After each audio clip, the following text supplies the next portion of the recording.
La Yangwang U7 a été lancée en Chine le 27 mars 2025. Positionnement et généralité. Elle est proposée en deux configurations principales, version 5 places et version 4 places. Elle est disponible en variante entièrement électrique, BEV, et en variante hybride rechargeable, PHEV. Prix de base en Chine à partir de 628 000 RMB, après 96 600 USD pour la version 5 places. Carrosserie. Grande berline luxe, 5265 mm de long pour la version EV selon les données. Empattement, 3160 mm. 2. Motorisation et puissance. Sur la version BEV, la U7 utilise 4 moteurs électriques, un par roue, ou du moins un système de 4 moteurs, ce qui permet traction intégrale, vectorisation de couple, etc. Puissance combinée annoncée, 960 kW après 3287-1300 chevaux dans certains communiqués. Accélération 0-100 km/h, annoncée à 2,9 secondes dans les premières annonces. Vitesse maximale annoncée, après 270 km/h. Pour la version hybride rechargeable, batterie plus petite, moteur thermique combiné, plus moteurs électriques, et autonomie mixte plus longue après 1000 km CLTC, annoncée selon source. 3. Batterie et autonomie.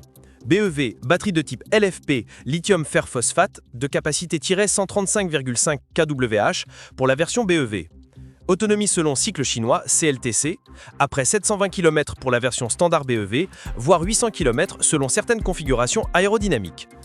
Le pack batterie fait 903 kg, soit près d'une tiers du poids à vide, 3095 kg de la voiture. Recharge rapide, possibilité annoncée de passage de 30% à 80% en 20 minutes avec puissance de charge DC jusqu'à 500 kW. 4. Châssis, suspension et tenue de route. Plateforme appelée i4 ou Yixifang chez Yangwang ou BID. Suspension intelligente, la U7 embarque ce que Yangwang appelle la Yunnan Z Intelligent Suspension ou DSUS-Z dans certaines sources. Par exemple, la suspension électromagnétique qui peut maintenir la stabilité même après crevaison à forte vitesse, 80 km/h pendant 30 km. Train avant, suspension à double triangulation indépendante, train arrière, multilien indépendant. Direction, EPS, direction assistée électrique.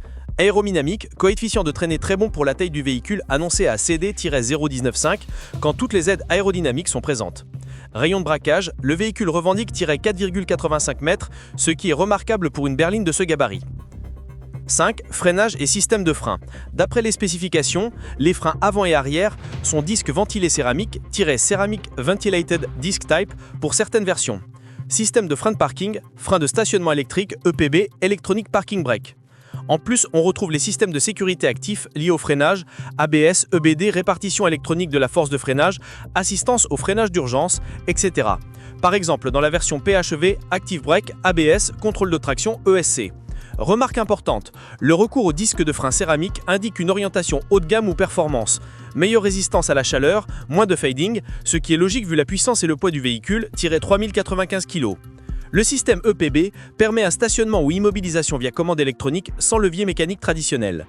Comme beaucoup de véhicules électriques très puissants, le freinage régénératif va jouer un rôle. Bien que je n'ai trouvé aucun détail public sur le pourcentage de récupération, il est très probable que cette U7 dispose d'un mode récupération forte pour freiner sans utiliser les disques dans la majorité des cas. 6. Stationnement et assistance. Le véhicule est équipé d'un système avancé d'aide à la conduite. Selon les sources, version -10 600 ou God Eye ADASMIT-600. 3. Suspension intelligente. La U7 embarque ce que Yangwang appelle la Yunnan Z Intelligent Suspension ou DSUS-Z dans certaines sources. La suspension électromagnétique. DSUS qui peut maintenir la stabilité même après crevaison à forte vitesse, 80 km/h pendant 30 km. Assistance parking. Le véhicule est équipé d'un système avancé d'aide à la conduite. Selon les sources, version D-Pilot 600 ou God A-508 TOPS embarque 32 senseurs, lidar, caméra, radar. 7. Sécurité et équipement. Airbags, frontaux, latéraux, rideaux. Point isofix pour siège enfant. Aide à la conduite, reconnaissance des panneaux de signalisation, surveillance des angles morts, maintien de voie, alerte de fatigue, assistance parking. Stabilité du véhicule. La suspension DSUS-Z est annoncée capable de maintenir la stabilité même après crevaison à forte vitesse, 80 km/h pendant 30 km. 8. Dimension et poids. Longueur 5265 mm, version EV. Largeur 1998 mm, hauteur 1,51 m.